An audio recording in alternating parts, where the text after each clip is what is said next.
On essaye de se mettre dans la fumée. Là, on commence à avoir une lecture du sulfure et des différents paramètres qu'on peut obtenir.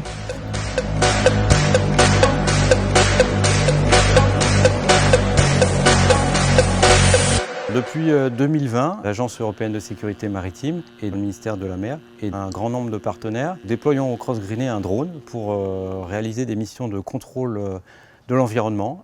Le but est de mesurer les émissions des fumées des navires de commerce pour s'assurer qu'ils respectent les règles internationales.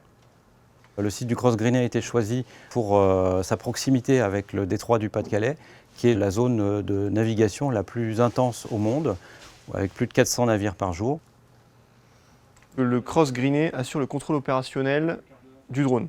Alors ça va avoir plusieurs impacts et on a un agent qui est en charge de ce contrôle. Et donc on ne laisse pas de place au hasard. Les navires qui sont mesurés sont ciblés au préalable. C'est-à-dire que chaque navire qui rentre dans les eaux françaises donne des informations. Ces informations, la direction des affaires maritimes les regroupe. Pareillement, l'Union européenne prévoit que les États membres partagent une partie des informations qu'ils ont à disposition à propos du trafic maritime. Et à partir de ces informations, on va cibler.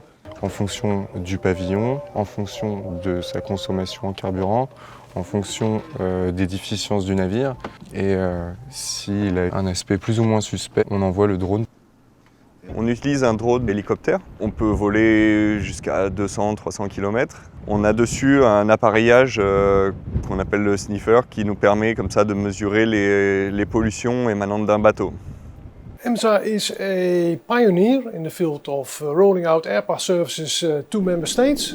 But more importantly, EMSA, by doing so, is an enabler for member states getting acquainted to these new technologies. That I think is very helpful because it has great potential and a lot of possibilities. But I think it is really a unique and very strong instrument that can be used by member states. Ces missions sont gérées par l'EMSA qui nous commissionne en fonction des déploiements. La Lituanie vient d'être finie. Maintenant, il y a le Danemark, la France, le sud de l'Espagne. Dans les containers, on est 2 pilotes et un opérateur caméra. On décolle d'ici. On va ensuite suivre une liste qui nous est fournie par le Cross Greenet avec des bateaux en priorité. On va aller les contrôler, arriver derrière le bateau. À partir de 300 mètres derrière le bateau, on va commencer à voir des mesures apparaître. On peut voler jusqu'à 5 heures. Mais après 2h30 de mission, on rentre pour remplir le fuel et l'huile avant un redécollage 1 heure plus tard. Alors, lorsque le drone détecte un taux de soufre supérieur aux normes environnementales dans ses fumées, le Cross Jobour est impliqué puisqu'il réalise l'ensemble des missions d'analyse des données. Donc le navire est signalé dans une base de données internationale et est contrôlé ensuite une fois son arrivée à quai.